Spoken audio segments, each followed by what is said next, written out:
1888 সালে লন্ডন দেখেছিল Jack the Ripper, কিন্তু তারও 7 বছর আগে ঔপনিবেশিক কলকাতার অন্ধকার গলিতে এক নারী ইতিমধ্যেই খুনের শিল্পে সিদ্ধহস্ত হয়ে উঠেছিলেন। তিনি ছুরি ব্যবহার করতেন না, তার বিষেরও প্রয়োজন হতো না। তিনি ব্যবহার করতেন সোনা আর একটি পরিত্যক্ত পুকুর। তার নাম ছিল ত্রৈলোক্য তারিণী দেবী। রাস্তার লোকেরা তাকে চিনত টিকল্লা নামে।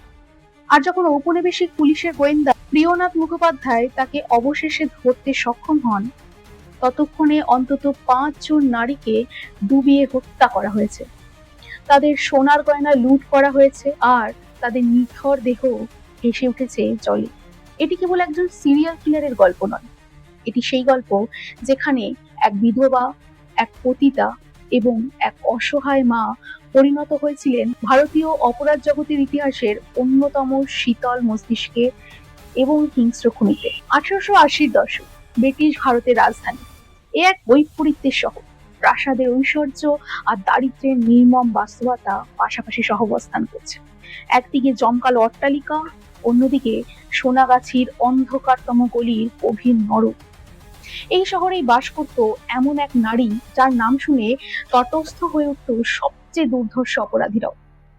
ত্রৈলোক্য জন্মগতভাবে দানব ছিলেন না, তাকে দানবে পরিণত করা হয়েছিল। আর আজ আমরা প্রবেশ করব তার সেই ভয়ঙ্কর যাত্রার গভীরে, এক বালিকা বধূ থেকে এক প্রতারক এবং শেষ পর্যন্ত এক শীতল নির্মম সিরিয়াল কিলারে পরিণত হওয়ার গল্পে। নমস্কার, আমি অনুশ্রী। আপনি যদি এই চ্যানেলে নতুন হয়ে থাকেন তাহলে এখনই সাবস্ক্রাইব বাটনে ক্লিক করুন এবং নোটিফিকেশন অন করে দিন, কারণ এখানে আমরা তুলে ধরি ভারতের সেই সব অন্ধকার বিস্মৃত ইতিহাসের গল্পগুলো যেগুলোর কথা ইতিহাসের বইগুলো প্রায় কখনোই বলতে চায় না। ত্রৈলোক্যর জন্ম হয়েছিল প্রায় 1830 সালের দিকে বাংলার এক দরিদ্র ব্রাহ্মণ পরিবারে। সেই সময়ে হাজার হাজার মেয়ের মতো তাকেও ছোট বয়সেই বিয়ে দিয়ে দেওয়া হয়েছিল নিজের চেয়ে অনেক বয়স্ক এক পুরুষের সাথে। এর পেছনে ছিল সেই নিষ্ঠুর কুলীন ব্রাহ্মণ প্রথা। স্বামীর সঙ্গে ঠিক মতো পরিচয় হওয়ার আগেই তার স্বামী মারা যান। নারী হয়ে ওঠার আগেই তিনি বিধবা হয়ে গিয়েছিলেন। সেই সময় একজন ব্রাহ্মণ বিধবার প্রায় কোনো অধিকারই ছিল না সমাজে। তাদের অশুভ বলে মনে করা হতো, পরিবারের উপর বোঝা বলে গণ্য করা হতো। এই অবস্থায় এক বৈষ্ণবী দালাল তার কাছে এসে সাহায্যের প্রস্তাব দেয়, কিন্তু সেই সাহায্যই তাকে পৌঁছে দেয় সোনাগাছির পতিতালয়। যে মানুষটিকে তিনি ভালোবেসেছিলেন, যে তাকে প্রেমের ফাঁদে ফেলেছিল, সেই মানুষই সমাজের কেলেঙ্কারি এড়াতে তাকে পতিতাবৃত্তিতে বিক্রি করে দেয়। কিন্তু টিকল্লা অন্যদের মতো ছিলেন না। তিনি ছিলেন সুন্দরী, বুদ্ধিমতী এবং ভীষণ উচ্চাকাঙ্ক্ষী। কয়েক বছরের মধ্যেই নিজের সৌন্দর্য আর আকর্ষণের জোরে টিকল্লা সোনাগাছির সবচেয়ে বেশি উপার্জনকারী নারীদের মধ্যে একজন হয়ে ওঠেন। তিনি একটি বড় বাড়ি কিনেছিলেন, ঘোড়ার গাড়ি রেখেছিলেন, এমনকি নিজের নিরাপত্তার জন্য সশস্ত্র প্রহরীও নিয়োগ করেছিলেন। নরকের মাঝখানেও তিনি যেন রানীর মতো জীবন কাটাচ্ছিলেন। এরপর তার পরিচয় হয় কালীবাবুর সঙ্গে। বিবাহিত এই মানুষটি পরে তার প্রেমিক হন এবং ধীরে ধীরে অপরাধের সঙ্গীও হয়ে ওঠেন। কালীবাবুর স্ত্রী মারা যাওয়ার পর ত্রৈলোক্য তার ছোট ছেলেকে নিজের সন্তান হিসেবে দত্তক নেন এবং নিজের ছেলের মতোই মানুষ করতে থাকেন। জীবনে প্রথমবারের মতো তার কাছে এমন একজন ছিল যাকে তিনি হারানোর ভয় পেতেন, আর এই ভয়ই সবকিছু বদলে দিয়েছিল। সৌন্দর্য চিরকাল থাকে না। সময়ের সঙ্গে সঙ্গে টিকল্লার কাছে আসা খদ্দের কমে গেল, টাকা পয়সাও ধীরে ধীরে ফুরিয়ে যেতে শুরু করলো। অথচ তখন তার সামনে ছিল একটা বড় দায়িত্ব, ছেলে হরিকে মানুষ করা। আর সেখান থেকে শুরু হলো প্রতারণার নতুন এক খেলা। টিকল্লা আর কালীবাবু মিলে ধনী নেশাগ্রস্ত যুবকদের আনন্দ আর ভোগের প্রলোভন দেখিয়ে নিজের বাড়িতে নিয়ে আসতেন। তারপর তাদের পানীয়ের সঙ্গে সিগারেটের ছাই মিশিয়ে দিতেন এবং তারা অচেতন হয়ে পড়লে সর্বস্ব লুট করে নিতেন। জ্ঞান ফেরার পর সেই যুবকরা নিজেদের রাস্তায় পড়ে থাকতে দেখতেন, অথচ লজ্জা আর সামাজিক অপমানের ভয়ে তারা কখনো কারোর কাছে মুখ খুলতেন না, পুলিশের কাছেও না। কিন্তু কিছুদিন পর এই প্রতারণাও ঝুঁকিপূর্ণ হয়ে উঠল, আর তখন তারা বেছে নিল আরো অন্ধকার, আরো ভয়ঙ্কর একটা পথ, নকল বিয়ের ফাঁদ। হ্যাঁ, ঠিকই শুনছেন, তারা কলকাতায় একেবারে সাজানো গোছানো ভুয়ো সংসার তৈরি করত। সেই সময় বহু ব্রাহ্মণ পরিবার তাদের ছেলের বিয়ের জন্য মরিয়া হয়ে উঠত, আর সেই সুযোগেই টিকল্লা আর তার দল মোটা অঙ্কের সোনা ও পণ আদায় করত।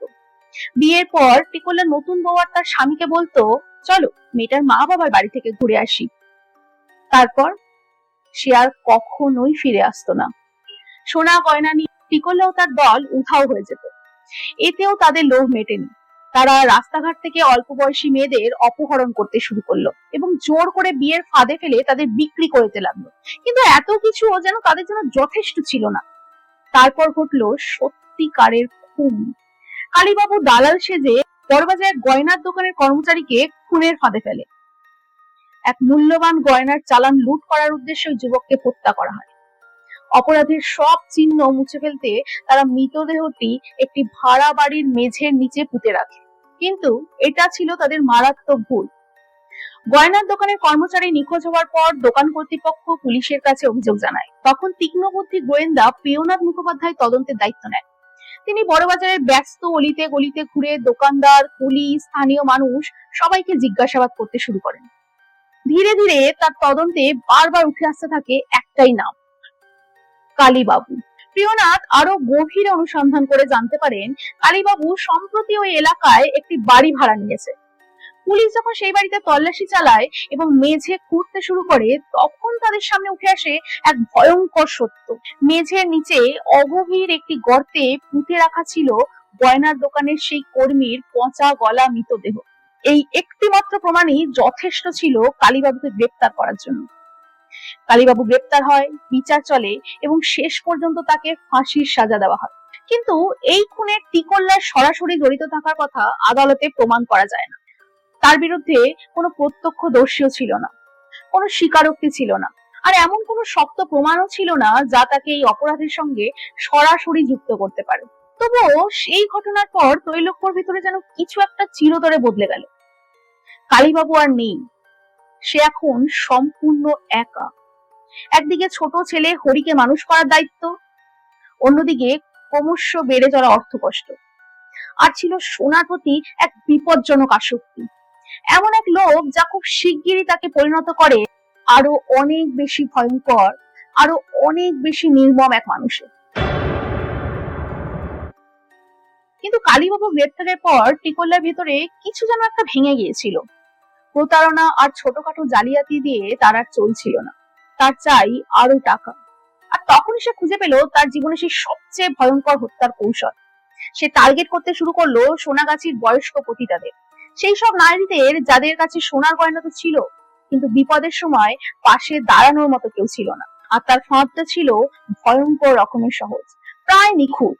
সে তাদের কাছে গিয়ে বলতো, মানিকতলার কাছে অলৌকিক ক্ষমতা সম্পন্ন সাধু আছেন, বিশেষ এক পুজোর আচার পালন করে গায়ে সব গয়না পরে যদি ওই পুকুরে স্নান করা যায়, তাহলে সেই সোনা নাকি দ্বিগুণ হয়ে যাবে। কথাটা শুনতে অবিশ্বাস্য শোনালেও লোভ আর অসহায়তা মানুষকে অনেক কিছু বিশ্বাস করায়, আর তাই সেই নারীরা রাজি হয়ে যেত, একজন তারপর আরেকজন। টিকল্লা তাদের নিয়ে যেত একটি পরিত্যক্ত বাগান বাড়িতে, যেখানে ছিল বড় অন্ধকার নিস্তব্ধ একটি পুকুর। মহিলারা স্নান করতে নামতো, তার আগে সরল বিশ্বাসে গয়নাগুলো খুলে টিকল্লার হাতে তুলে দিত। তারপর টিকল্লা তাদের মাথা চেপে ধরতো জলের তলায়, যতক্ষণ না তাদের ছটফটানি থেমে যেত। পরপর 3 বছর 5 জন নারী এইভাবেই মৃত্যুর মুখে তলিয়ে যান। কিন্তু আশ্চর্যের বিষয়, পুলিশ প্রথমে এইসব ঘটনাকে দুর্ঘটনাজনিত ডুবে মৃত্যু বা আত্মহত্যা বলেই মনে করেছিল। কারণ তখন কেউ কল্পনাও করতে পারেনি যে এত ঠান্ডা মাথায়, এত পরিকল্পিত ভাবে একের পর এক খুনের পেছনে থাকতে পারে একজন নারী। কিন্তু তারপর টিকল্লা জীবনের প্রথম বড় ভুলটা করে বসলো। একদিন রাতে সে যখন আরেকজন মহিলাকে পুকুরের জলে ডুবিয়ে মারার চেষ্টা করছিল, তখন ঘটনাটা এক পথচারীর চোখে পড়ে। অবিশ্বাস্যভাবে সেই মহিলা কোনো মতে বেঁচে যান এবং বেঁচে যাওয়া ওই নারী এবং পথচারী দুজনে মিলে টিকল্লাকে টেনে হিঁচড়ে নিয়ে যায় থানায়। জীবনে প্রথমবার টিকল্লা সত্যিকারের বিপদের মুখোমুখি হয়।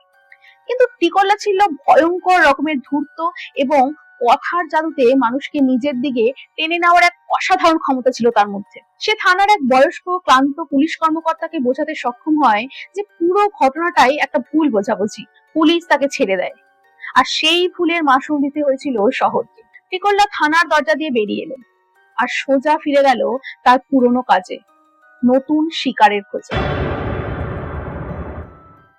কিন্তু এবার ত্রৈলোক্যর ভাগ্য তার সঙ্গ ছাড়তে শুরু করেছিল। প্রিয়নাথ মুখোপাধ্যায় কয়েক মাস ধরেই এক অদ্ভুত ঘটনার দিকে নজর রাখছিলেন। একের পর এক প্রতিটা মৃতদেহ পুকুরের ধারে কিংবা জলে ভেসে উঠছিল, আর প্রত্যেকবারেই একটা বিষয় মিল ছিল, মৃত নারীদের শরীরে কোনো সোনার গয়না থাকতো না। এটা কি কেবল দুর্ঘটনা, নাকি এর পেছনে লুকিয়ে ছিল কোনো পরিকল্পিত খুন? প্রিয়নাথের মনে সন্দেহ ক্রমশ গভীর হতে থাকে। তারপর একদিন চিতপুরের পাঁচু ধোয়ানি লেনের একটি বাড়ির ভেতর থেকে রাজকুমারী নামে এক পতিতার মৃতদেহ উদ্ধার করা হয়। এবার ঘটনাস্থলে তদন্তের জন্য ডাকা হলো প্রিয়নাথ মুখোপাধ্যায়কে। তিনি তখনও জানতেন না এই তদন্তই তাকে মুখোমুখি দাঁড় করাবে বাংলার ইতিহাসের অন্যতম ভয়ঙ্কর সিরিয়াল কিলারে। আর তারপর প্রিয়নাথ এমন একটা তথ্য জানতে পারলেন যা পুরো মামলাটার মোড় ঘুরিয়ে দিল। তিনি জানতে পারেন রাজকুমারের মৃত্যুর সময় টিকল্লা ওই একই বাড়িতে থাকতো। মুহূর্তের মধ্যেই আগের সব সন্দেহ যেন নতুন করে জীবন্ত হয়ে উঠল, কারণ এর আগেও কয়েকটি রহস্যময় মৃত্যুর ঘটনায় টিকল্লার নাম তার কানে এসেছিল। তখন প্রমাণের অভাবে তিনি কিছু করতে পারেননি, কিন্তু এবার প্রিয়নাথ তাই নিশ্চিত হয়ে গেলেন খুনি তার চোখের সামনেই রয়েছে। তবুও একটা বড় সমস্যা ছিল, সন্দেহ দিয়ে কাউকে দোষী প্রমাণ করা যায় না। তার দরকার ছিল এমন প্রমাণের যা আদালতের সামনেও প্রমাণ করা যায়। আর সেই প্রমাণ জোগাড় করার জন্য তিনি নিলেন এক অবিশ্বাস্য সিদ্ধান্ত, একটি পরিকল্পনা যা ছিল একই সঙ্গে অত্যন্ত বুদ্ধিদীপ্ত এবং ভীষণ ঝুঁকিপূর্ণ। প্রিয়নাথ জানতে পেরেছিলেন টিকল্লার একটা দুর্বলতা আছে, আর সেই দুর্বলতার নাম হরি, তার দত্তক ছেলে। তিনি এক সাহসী এবং বিপজ্জনক পরিকল্পনা করলেন। হরিকে আটক করে হাত কড়া পরিয়ে টিকল্লার সামনে আনা হলো। তারপর প্রিয়নাথ শান্ত গলায় বললেন, রাজকুমারের খুনের অভিযোগ এবার হরির ওপরই পড়বে, আর যদি সে দোষী প্রমাণিত হয় তবে তারও ফাঁসি হবে। কথাগুলো শুনে টিকল্লার মুখের রং মুহূর্তে বদলে গেল। যে নারী একের পর এক খুন করে এতদিন ঠান্ডা মাথায় বেঁচেছিল, সেই নারী এবার ভেঙে পড়লো। মায়ের মতো করে যাকে মানুষ করেছে, সেই হরিকে হারানোর ভয় তাকে অসহায় করে দিল। আতঙ্ক আর হতাশার সেই মুহূর্তে সে সব স্বীকার করে ফেললো। সে পুলিশকে নিয়ে গেল নিজের কাঠের আলমারির কাছে। তারপর দেখালো একটি গোপন খোপ, সেখানে লুকিয়ে রাখা ছিল চুরি করার সোনার গয়না। শুধু তাই নয়, সে আরো কিছু গুরুত্বপূর্ণ তথ্য এবং প্রমাণের কথাও জানিয়ে দিল। কয়েক মিনিটের জন্য মনে হচ্ছিল খেলা শেষ, বাংলার ইতিহাসের অন্যতম চতুর নারী খুনি অবশেষে ধরা পড়েছে। কিন্তু টিকল্লা তারপরেই বুঝতে পারলো প্রিয়নাথ তাকে বুদ্ধির খেলায় হারিয়ে দিয়েছে, আর মুহূর্তের মধ্যেই সে আবার আগের মতো ঠান্ডা, হিসেবি এবং কঠোর হয়ে উঠল। সে নিজের স্বীকারোক্তি ফিরিয়ে নিল। এরপর আর একটি কথাও বলতে রাজি হলো না টিকল্লা, কিন্তু তাতে আর তখন কিছু যায় আসে না। প্রিয়নাথ ইতিমধ্যে যথেষ্ট প্রমাণ জোগাড় করে ফেলেছিলেন।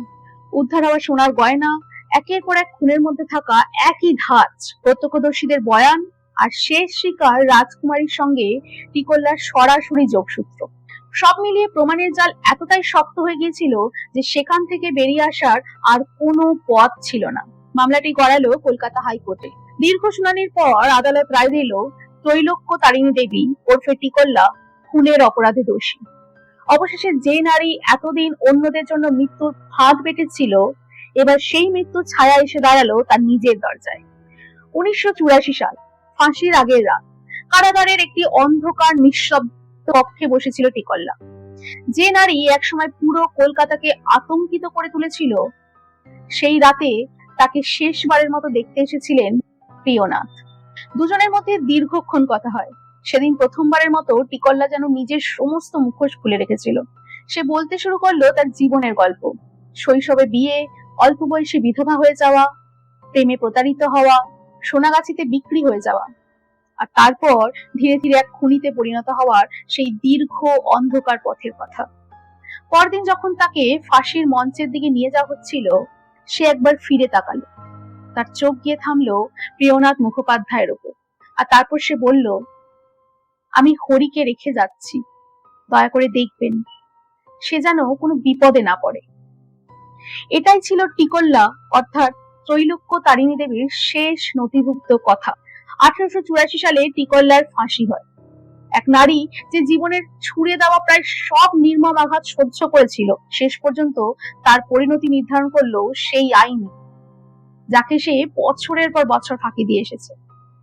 এভাবেই শেষ হয় ত্রৈলোক্য তারিণী দেবী ওরফে টিকল্লার গল্প। তাহলে আপনাদের কি মনে হয়, ত্রৈলোক্য তারিণী দেবী ওরফে টিকল্লা তিনি কি জন্মগতভাবে একজন ঠান্ডা মাথার নিষ্ঠুর খুনী ছিলেন, নাকি তিনি ছিলেন এমন এক নির্মম সমাজের সৃষ্টি যে সমাজ তাকে বাঁচার জন্য প্রায় কোনো পথই রাখেনি? এই গল্প যদি আপনাকে শিহরিত করে থাকে তাহলে এখনই ভিডিওটিতে একটি লাইক দিন। আর যদি ভারতের ইতিহাসের এমন সব অন্ধকার, বাস্তব এবং বিস্মৃত অপরাধের গল্প আরো শুনতে চান তাহলে এখনই চ্যানেলটি সাবস্ক্রাইব করে আমাদের সঙ্গে থাকুন।